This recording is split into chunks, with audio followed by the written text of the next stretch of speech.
समझ में नहीं आता ये आफाक किस किस्म का इंसान है।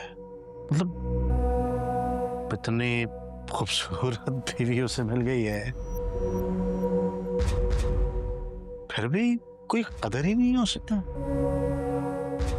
ऐसे अगर तुम बुरा ना मानो, अगर तुम इजाजत दो तो मैं बात करता हूँ ना उससे, मुझे यकीन है कि मेरी बात नहीं टालेगा, मान जाएगा वो। अगर वो बात समझ भी जाए ना तो भी मैं उसके साथ नहीं रह सकती। मैं अब वापस नहीं जाऊंगी। हाँ, लेकिन कोई ना कोई हल तो मसले का निकालना पड़ेगा ना। देखो, अजीम साहब बहुत परेशान हैं।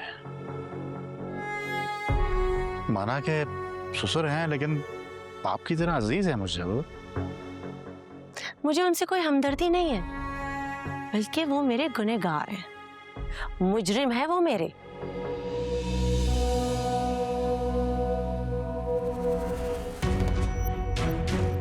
अस्तगफिरुल्लाह।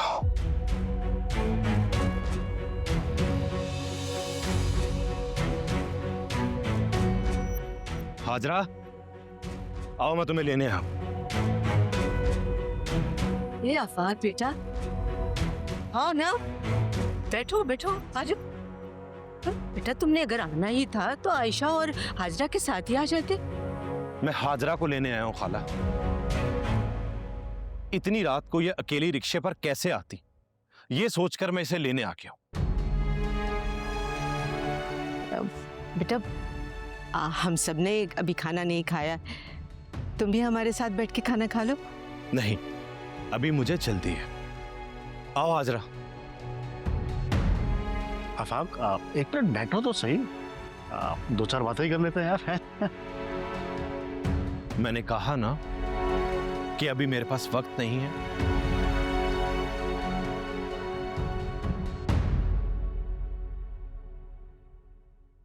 हाजरा, तुम बाहर आ जाओ, मैं तुम्हारा इंतजार कर रहा हूं।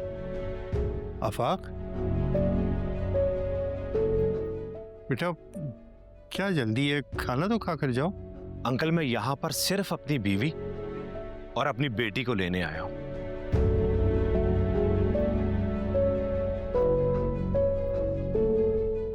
आप प्लीज इसे बाहर भेज दें।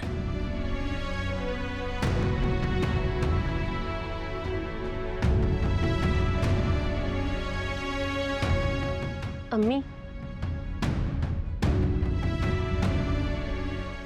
बेटा तुम अभी घर चली जाओ, एक दो दिन में मैं खुद आके आफाक से बात करती हूँ। मैं जानती हूँ कि आप कुछ नहीं करेंगी अम्मी। अब जो कुछ करूंगी मैं करूंगी।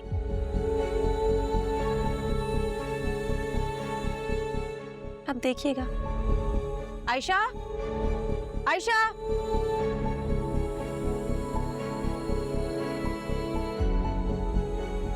खाला, आप परेशान ना हो, मैं उससे खुद बात करूंगा, ठीक है?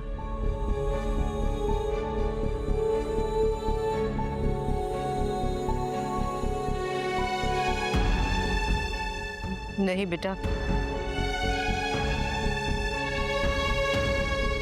वो किसी की नहीं सुनेगा, किसी की भी नहीं सुनेगा।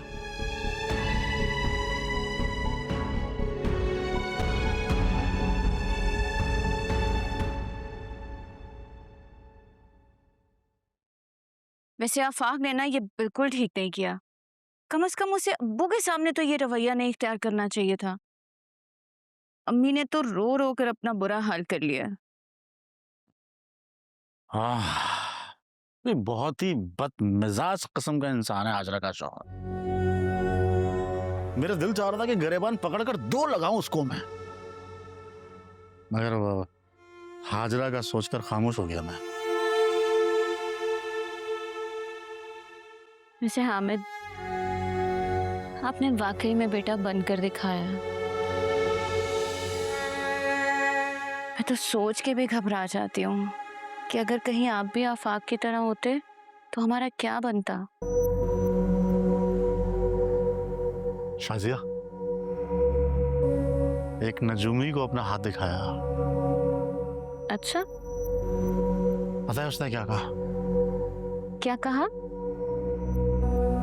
उसने कहा कि हमारा एक चांद सा बेटा होगा, बहुत प्यारा सा।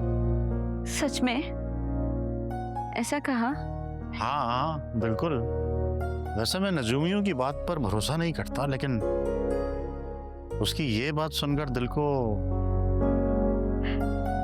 खुशी बहुत हुई। अल्लाह करे वैसा ही हो जैसा उसने कहा। बस तुम मुझसे एक वादा करो, तुम बिल्कुल भी बेएहतियाती नहीं करोगी, अपना मुकम्मल ख्याल रखोगी, ठीक है? आप समझते क्यों नहीं है हामिद? जितनी खुशी आपको औलाद की है उतनी मुझे भी है। मैं भला क्यों कोई बेएहतियाती करूंगी? अच्छा, दवाई ली तुमने?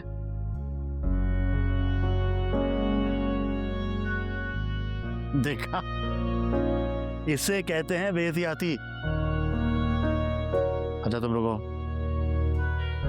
मैं पानी लेकर आता हूं, ठीक?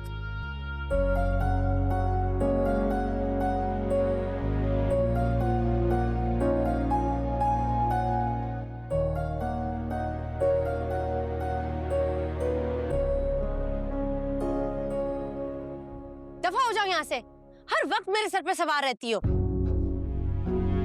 बच्ची को क्यों डांट रही हो? इसका क्या कसूर है? हाँ सही कहा तुमने, कसूर किसी का नहीं है, सिर्फ मेरा है। इसीलिए सारी सजा की हकदार भी मैं हूँ। हाजरा, हर वक्त मजलूम बनने का ड्रामा मत रचाया करो। बजाय ये कि तुम अपनी गलती मानो, तुम उल्टा मुझे कोस रही हो। कितनी दफा मैंने तुम्हें समझाया है कि हामिद तुम्हारा बहनोई है, तुम्हारे लिए गैर महरम है, तुम्हें उससे पर्दा करना चाहिए।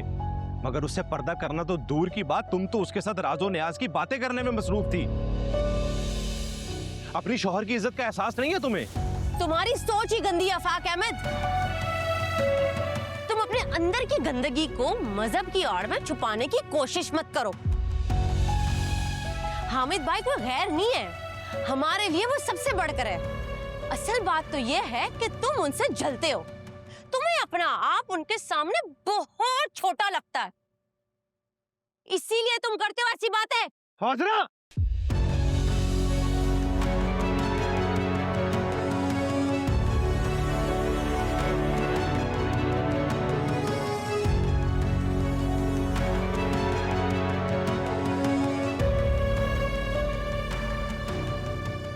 अपने शौहर के सामने किसी गैर मर्द की तारीफ करते हुए तुम्हें शर्म आनी चाहिए।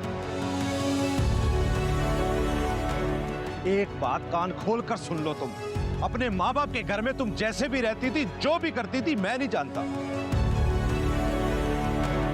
लेकिन इस घर में अगर तुम्हें मेरी बीवी की हैसियत से रहना है ना, तो वैसे रहना होगा जैसे मैं चाहता हूं। समझी तुम?